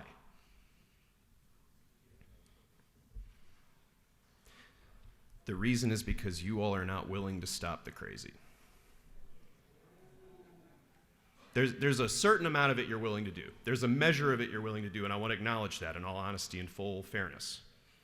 And I think that during the special order, when you get congratulated for standing up somewhat to the crazy, it's not zero, right? There's some amount of, you go to the town hall, and somebody says, well, gosh darn it, you know that those machines were hacked and the election was stolen. I'm sure, just guessing, that some of you probably say, well, I don't know about evidence specifically of that, but we're very concerned about security, and we're very, and so you give them a little bit of rope, right? Because that's easier than just saying, y'all have no idea what you're talking about, you're being fed lies by Eric Erickson, you're reading the wrong websites, don't believe everything you read on Facebook. You could do that, but you'd start losing elections. So you don't do that. So instead you give them SB 226. One of my favorite speeches this session was Representative Hollins on transparency in schools. She told y'all, we did transparency over Zoom for 2 years. We don't need more transparency, right? Where's the policy problem? The truth is, when we were given manila folders of the potential materials, they were cherry-picked, they were isolated, and at the very back of the folder was information about gender identity and trans people, right? The first witness I spoke about is a member of a national organization that has an anti-trans agenda. There's something lurking in this, and the other speakers will talk about this, but there's something that's dangerous, that's beneath the surface of this bill that you're facilitating, you're giving a little bit of rope to, giving a little bit of air to, and you're going to tell yourselves today that it's harmless. But what happens 2 years from now, 4 years from now, when that little seed grows and the disease festers? What happens is you get what's happening outside of the Senate subcommittee for HB 1013, this chamber's landmark mental health legislation that everybody should be justifiably proud of. My goodness, I'll go to your town halls in rural counties and defend you. You don't want that, I know. But I would defend you to your constituents so vigorously for voting for a good bill. And yet we have what? Discussion of the World Health Organization and pedophiles? That's what we're talking about? And we in this chamber would like to believe, well, SB 226 has nothing to do with that. It's this small bite. We're just giving them a little bit and they'll go away and it's fine. No, what you're doing is you're enabling. You're enabling a spirit that is corrosive to public trust and corrosive to democracy. People like to talk about how there's a difference between a democracy and a republic. We hear that a lot. That's rhetoric, right? Notwithstanding the broad definition of democracy, y'all like to claim that a republic is what we are. Well, if that's true, what does that mean? It means that you're custodians who don't just enact the will of the people, who don't just bend to mob rule. You're people who stand in the gap and say, you're misinformed on this, and I'm sorry, and you can vote me out if you disagree with me, but you just don't have the perspective here that you need. That takes courage. It might take career-ending courage, but it's courage nonetheless. I'll get out of the well. What matters here is what's in your heart. What matters is what's in these teachers' hearts, these administrators' hearts. We know they want to do the right thing. Do we know that about the parents that we're enabling? The individuals who will come out of the woodwork to cause as much noise as possible because they feel that it's their God-given right to disrupt public institutions. Last thing I'll say about this, that first witness who didn't know what the bill said, who stood for the bill in its very first instance, she's now a candidate for State House in this state. I hope you enjoy having her as a colleague. Mr. Speaker, I yield the well.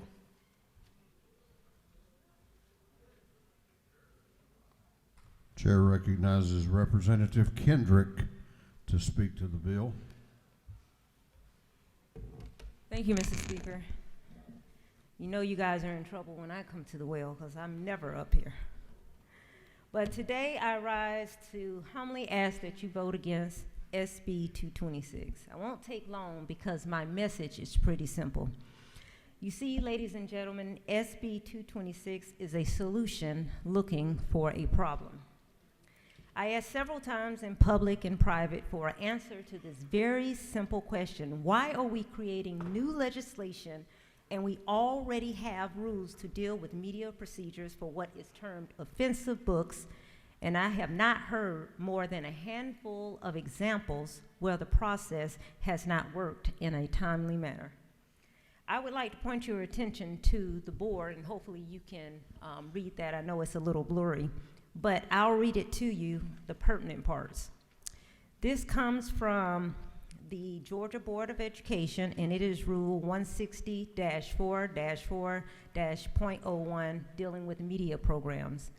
And it says requirements. Each local board of education shall adopt a media policy that, 1, provides for the establishment of a media committee at the system level and at each school.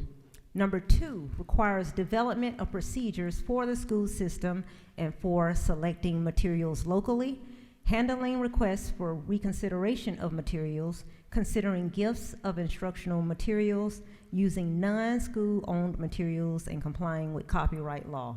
And if you see at the very end here, there is actually a code section that is OCGA 20-2-167 and about 3 other code sections. So as you can see, there is no problem that needs to be solved. It's already solved, not only by statute already, but by a Georgia Board of Education rule.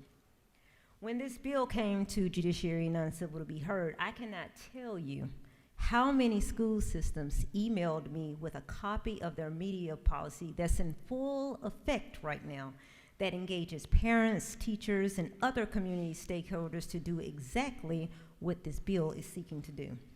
From Paulding County to Gwinnett to South Georgia, all these school systems have procedures already in place. And the people that actually teach and actually will be on the hook under this bill, like media personnel and principals, are scratching their heads as to why we're considering this, and I'm scratching my head with them. Of all the actual problems in this state that we have to consider, like the hundreds of thousands of uninsured Georgians, because we won't expand Medicaid, nursing and healthcare shortages, a crumbling infrastructure system that thankfully will be fixed by President Biden. Oh, and this thing called a pandemic. We are debating right now about a problem that literally doesn't even exist because it's already been solved. Now, I'm not naive. I know this bill is part of a whole scheme to introduce a lot of bills that are solutions looking for a problem this year. They're made up figments of imagination by some members of the majority party. But hopefully you will see that I'm showing you literally in black and white that this bill literally is a solution on the prowl for a problem that we do not have. Not one person who supports this bill has been able to provide me with overwhelming evidence that this is actually an issue and that we should be spending our time and energy on it, and that it's not already covered by existing law and procedures. So if you truly want to show that you believe in small government, vote no to this duplicative effort. But if you want to just score some political points for made-up prices, then go ahead and vote for it. So to sum it up, number one, SB 226 doesn't have any proof that obscene materials is actually a problem that isn't already being solved, and even if it is, we already have statute and laws in place to deal with it. Those of you interested in history may know that the great Stoics said that one of our greatest tendencies as humans is to imagine things that are not reality, and that we as humans have to try every day to overcome that fear of things that don't exist. Today is your day to do that by voting no against SB 226. And I will end with this. Most of us in here are small business owners, myself included. And you know that as a business owner, in order to be successful, you have to come up with a product or service that actually solves a problem. Colleagues, SB 226 is a mousetrap, but there are no mice. It's a solution looking for a problem. And I humbly ask that you vote no against SB 226. Thank you, Mr. Speaker. I yield the will. Chair recognizes Representative Dreyer to speak to the bill. Thank you, Mr. Speaker. I know that I often come to the well and I forcefully speak to values that I feel are being threatened. And maybe even at times I have some anger, and I show some anger up here. As a human, our natural and first response to being threatened is anger, because we're scared. And it's also easier to handle anger than to handle fear or handle being sad or disturbed. And I'm going to do my very best today to put aside that anger and tell you why this bill scares me and why this bill hurts and why this bill makes me sad. We already have book banning in Georgia. Just last month, a local county banned 6 books through the regular process, including a book by Toni Morrison. But this bill here is going to make it harder for administrators to refuse to ban books. It's going to be harder for them to stand up to folks that don't have the best interest of the school or are simply scared, so scared they're trying to stop ideas in our schools. And not only will this bill make it harder, but if an administrator refuses to ban a book, they have to post that on a website for 12 months. I came into this session thinking our school boards, our teachers, our administrators are under attack. We need to do something to make it better on them. And this bill does the exact opposite. People are scared in our society, and it's because we are changing. It is because we are becoming much more diverse. There are a lot more cultures present at the table, and we are getting a better understanding of what other people have gone through that weren't in our shoes. And people that are scared are coming out with anger and trying to prevent those ideas from being in our high school, ideas that are important. I want to tell you, one of the most important books to me growing up was Beloved by Toni Morrison. Toni Morrison was just banned in the local county last month here in Georgia, just about 30 minutes away. Beloved is one of the books that is often targeted around the country to be banned. And I want to tell you about the dedication of that book. The dedication to the book Beloved by Toni Morrison simply says, 60 million and more. That's all it says, 60 million and more. It's talking about the number of people that died during or as a result of the African slave trade. Toni Morrison calls something in her book rememory, because it shows how the effects of slavery, things that happened to people in Georgia, permeate future generations and affect what is happening with future generations. I heard something that troubled me earlier this session. Someone said, in relation to another bill in committee, that their North Georgia Irish ancestors lived in about the same conditions as a South Georgia slave, okay? We have to have books like Beloved, because I think people need an understanding of how different things were under slavery. And I'm starting to get angry because it breaks my heart when you have to read stories about the fact that your kid could be sold away when they turn 10 years old.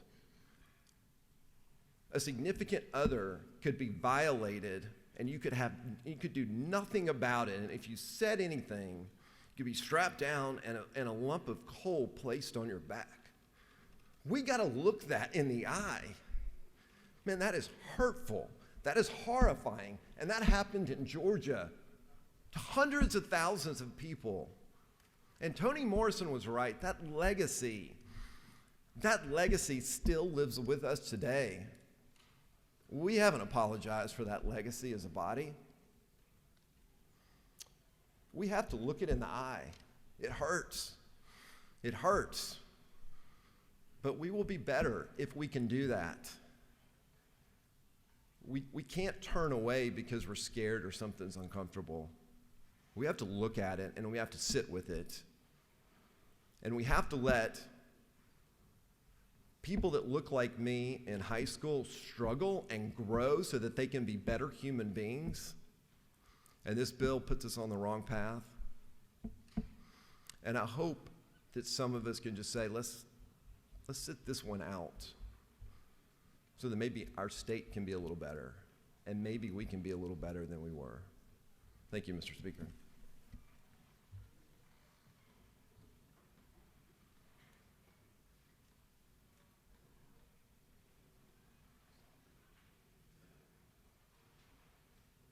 Chair recognizes Representative Wynn to speak to the bill. Thank you, Mr. Speaker. In his novel, Fahrenheit 451, Ray Bradbury says, "You don't have to burn books to destroy a culture. Just get people to stop reading them." I've been an avid reader all my life. I spent many hours of my childhood escaping through books, and I imagine this is true for many other students in our public school system, because books are and have always been a meaningful way to escape, to seek comfort, to find understanding, and to learn about the experiences of other people, and most importantly, to learn about ourselves. This is even more true for students who do feel marginalized: Black and brown students, LGBTQ students, and other vulnerable students who are seeking answers about their differences and their places in our society. So it's not surprising that this national movement to ban books overwhelmingly targets books that are authored by people of color and or address topics that are relevant to race, gender, identity, religion, or the Holocaust. And what's even more cynical about this bill is it's actually not about students. It's not about educators or librarians. It's not even about the majority of parents. It's about a political agenda, which some of you have already talked about. And it is a national, coordinated, well-funded movement pushed by a fringe conservative groups that do not reflect the majority of Americans. And it is happening all over our country. And in response, schools are preemptively pulling books out of their libraries because they are scared. So here's the question at hand: who gets to decide what is considered obscene or harmful? Throughout our history, the courts can't even agree on it. They have struggled to define what is considered obscene, what is considered harmful to children. And no doubt, the application of this law will be arbitrary. It will create a chilling effect on our school system, and it will mobilize a base of voters who want to use this as a means to remove any book they find to be offensive. We recently received an email from a Georgian who sent us a list of books that she would like to be banned from our public schools. Among the list, The Hate U Give, The Bluest Eye, The Kite Runner, and she listed her reasons: systemic racism, pro-LGBTQ, pro-Me Too movement, racism in the justice system, pro-Islamic. I brought one of the books she listed, The Hate U Give. This is about a book, a 16-year-old girl who witnesses the death of her childhood friend at the hands of law enforcement.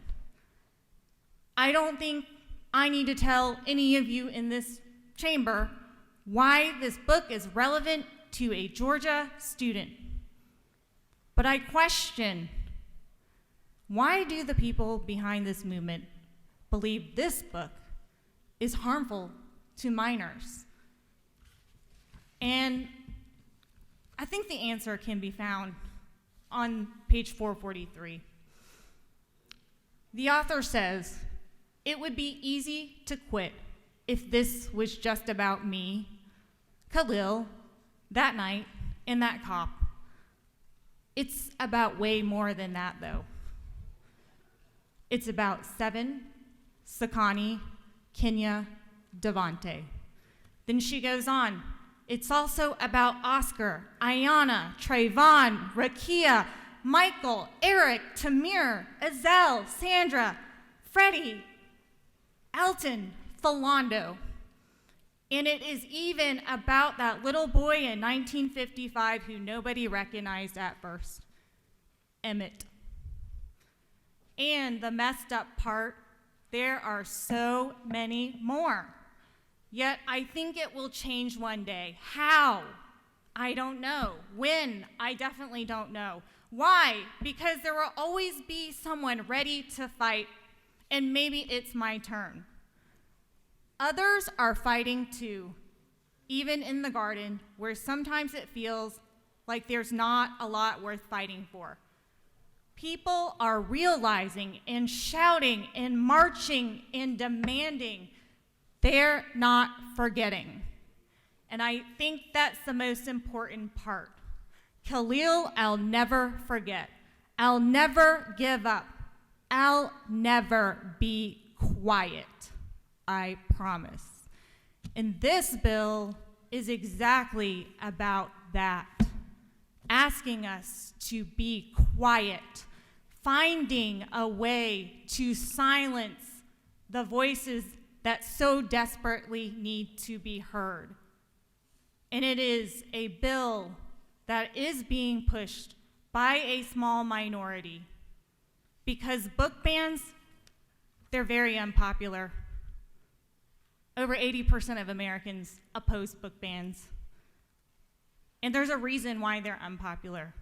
They're essential to free speech, free thought, crucial tenets of an American democracy. And they challenge us to be better people, and they enable students to find the understanding, to seek the comfort that they so desperately need. Mr. Speaker, I yield the well.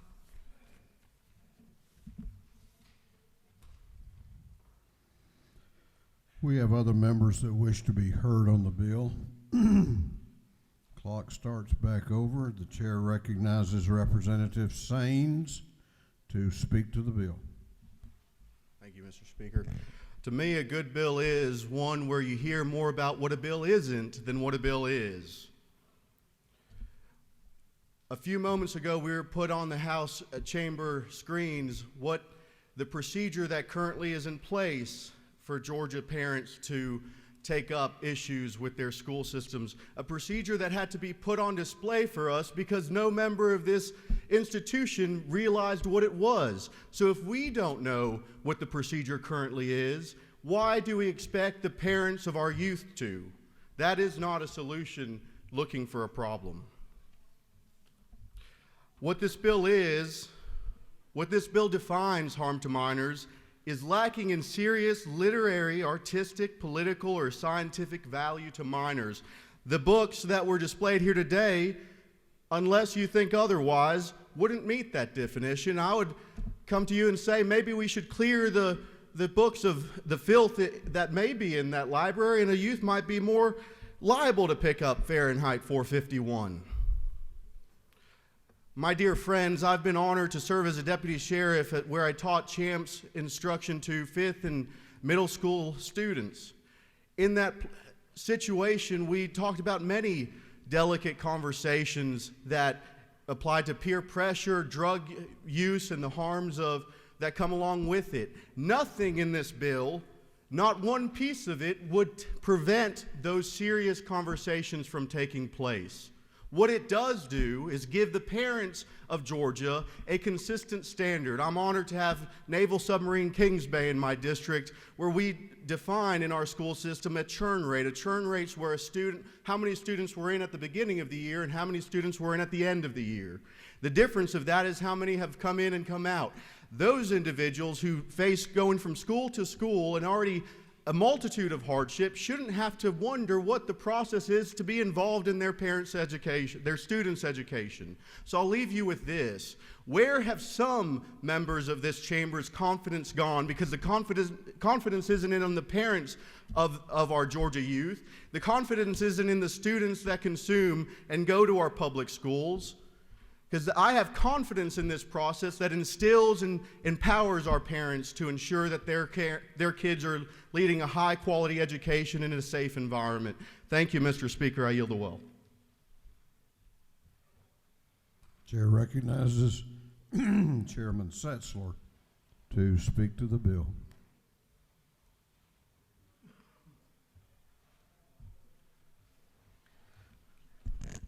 Ladies and gentlemen of the House, I rise today candidly in disappointment. I don't like to mention party names in this place, but this is not my parents' Democratic Party. The presentation I heard and the arrogance I've heard, I'm talking to Georgians and I'm talking to our members of our body here.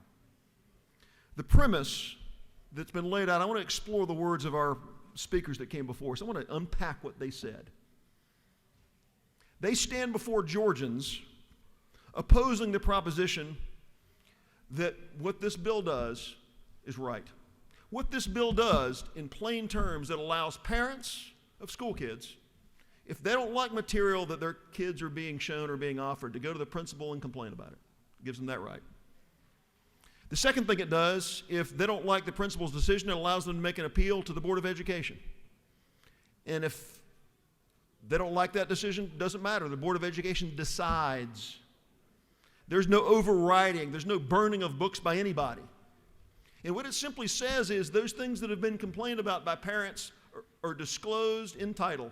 It doesn't list an entire book. It doesn't list page after page after page. This bill simply allows parents to say and give them guarantees in law, if they don't like what their kids are being shown in school, they can complain to the principal and make an appeal to the school board. That's what this bill does.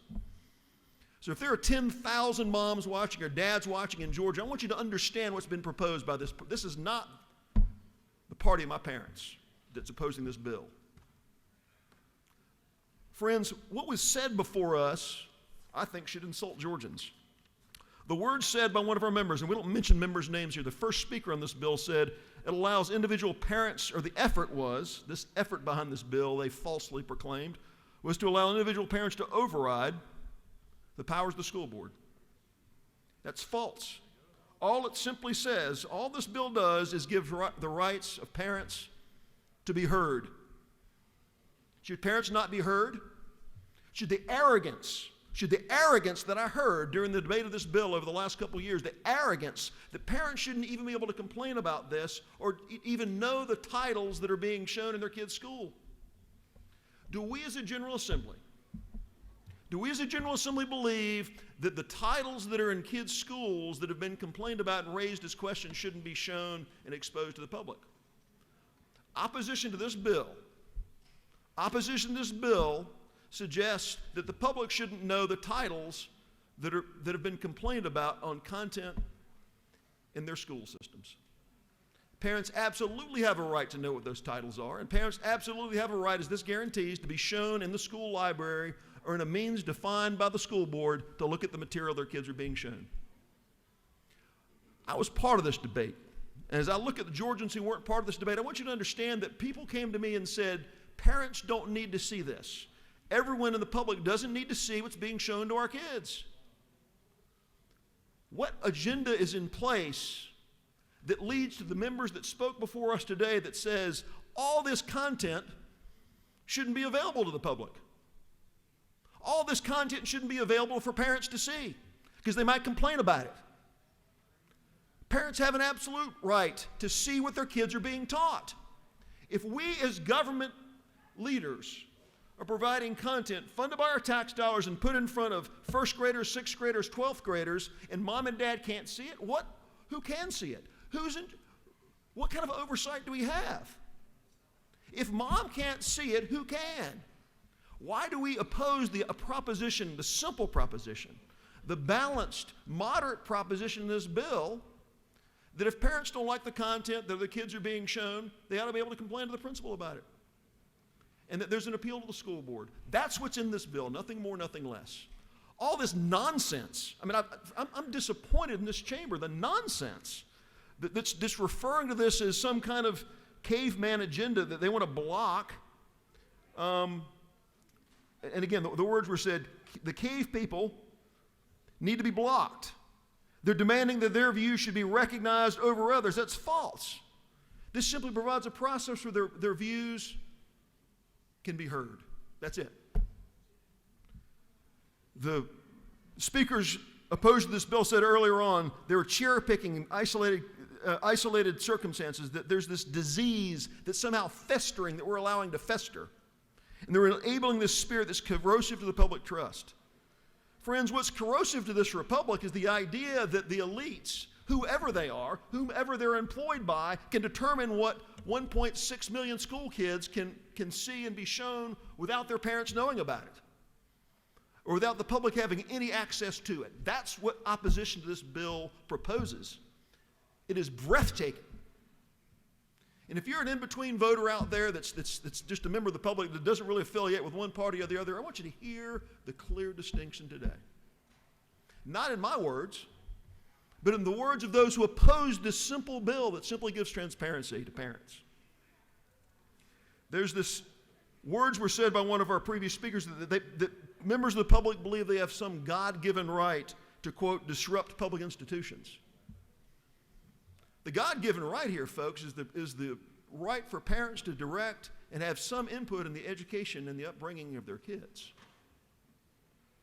I mean, parents in my district can't write $20,000 checks to pull their kids out of the school and put them in a private school of their choice. Parents in my district work their tails off 50 hours a week to keep the lights on. And they depend on our public schools to educate their kids. If the stifling arrogance that parents can't complain about content that's being presented to kids, to a principal, and have an appeal to the school board is not okay for this other party, what on earth do you believe? Mr. Speaker, I'm going to wrap up shortly, but there's a couple other things that were addressed that need to be said. The idea that these are made up figments of our imagination. Friends, I'd love to be able to read to you, or I'd love to expose to you some of the content that's in our public schools. You know why I won't do it? I won't do it because the language our high school kids are being exposed to in most every high school in Metro Atlanta can't be read from this well. I would not demean this house to stand in front of Georgia, in front of all you guys, and read the words that every single high school kid virtually in the metro area can read on titles inside their libraries, funded by us, funded by our tax dollars. F word after F word after F word after F word after F word, describing violent rape in a way that's not even really probative to history. We agree that these stories of slavery and the awful history of our past need to be told. Thank you for that. Thank you that we tell those stories. But these fiction novels that are just these dystopian, it's just dystopian filth. I can't read before Georgians because it's that bad. But our tax dollars are putting them before kids, and this minority party has the arrogance to suggest parents should be able to raise their hand and have an appeal to the principal to adjudicate that. Mr. Speaker, this is not about book banning. This is not about book burning. This is about the public trust. The idea that school leaders are scared. The only thing that anyone should be scared of is that they have an agenda to hide, that they don't want parents to see what their kids are reading and the public to know about it. There is a political agenda here. And I'll conclude, Mr. Speaker, by saying the political agenda has nothing to do with conservatives that simply want transparency. I wish every single book on every single shelf in the public schools of Georgia could be seen by every single citizen that wants it. The facts are the opponents to this bill don't want that. The opponents to this bill want to have an elite that's determined, whether it's through some special degree or some special appointed position, to have sole access, not just to make the decisions. They are the decision makers. We're not taking those decisions from school people. We want them to make the decisions about what goes on the shelf. What we simply want through SB 226 is for the parents and the public to have access to see it. Opposition to SB 226 is the proposition that neither parents nor the public should see it. And with that, Mr. Speaker, I urge your favorable vote on SB 226. Chair recognizes the Speaker Pro Tem of the House, Speaker Pro Tem Jones, to speak to the bill. Well, thank you, Mr. Speaker. Once again, I wasn't planning to speak until I listened to all the rhetoric, and I just wanted to point out a few things. I heard this. We have people who believe they are experts, and that's where this is coming from. Well, you know who most of these experts are? Their parents. And how dare they have an opinion? How dare they be given a time frame to rely on to be heard?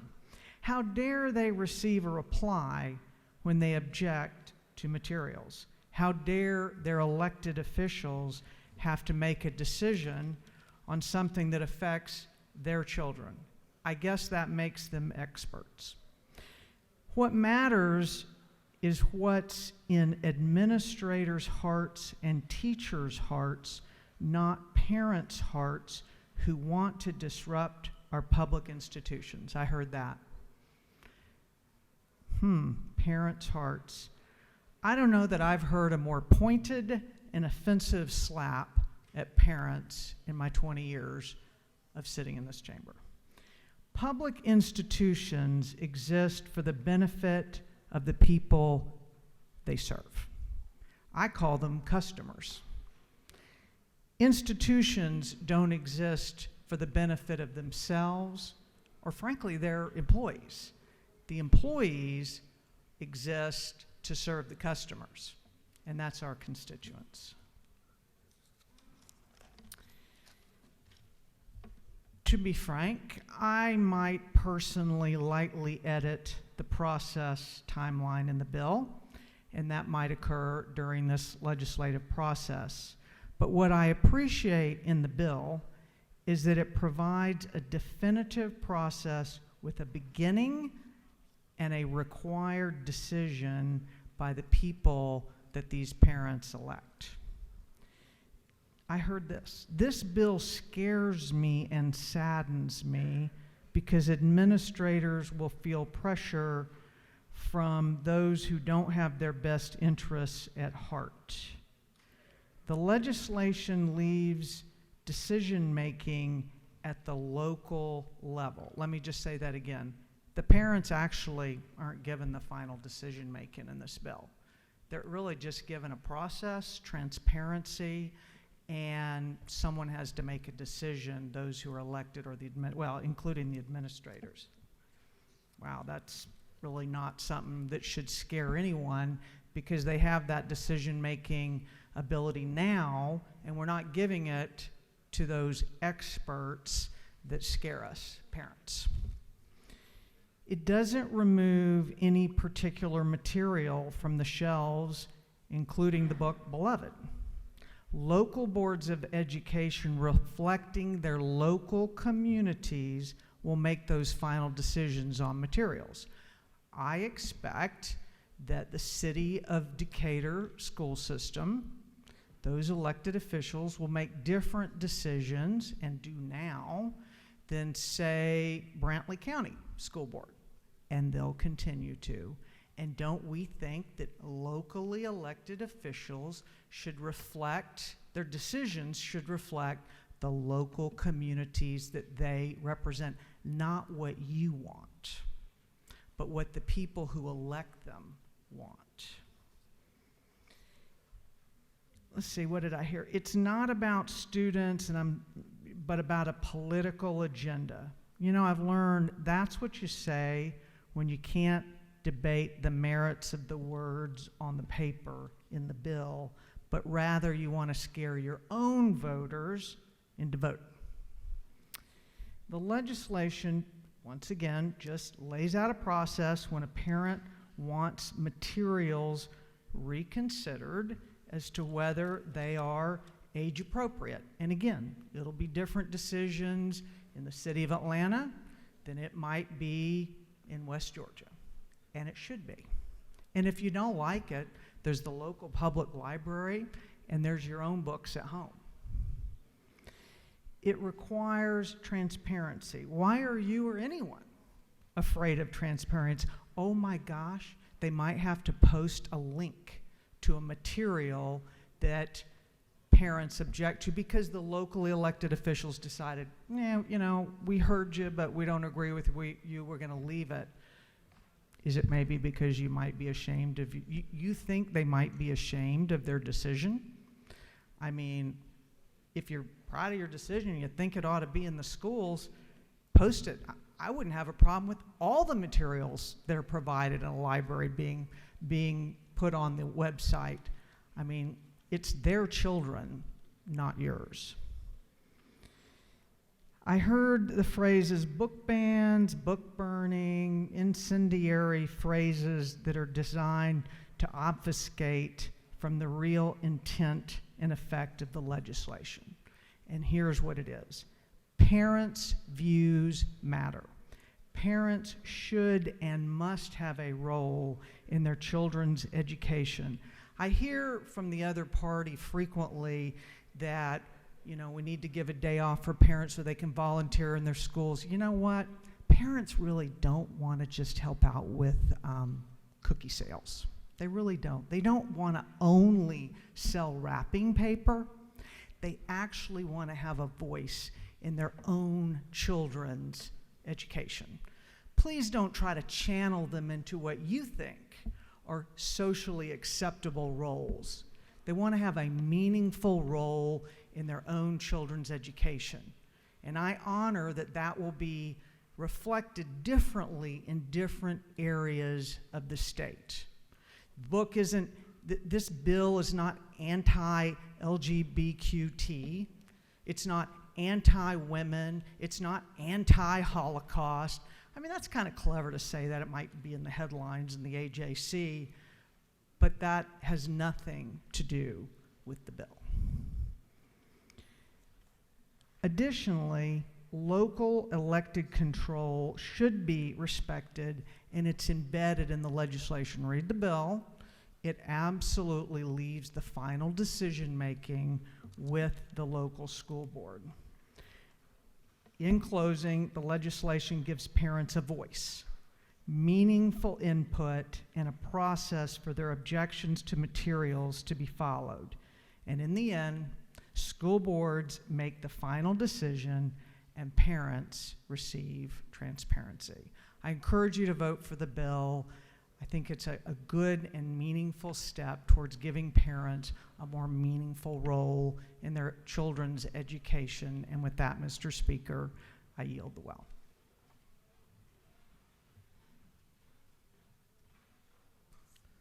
Is there any objection to the previous question being ordered? The chair hears none. The previous question is ordered.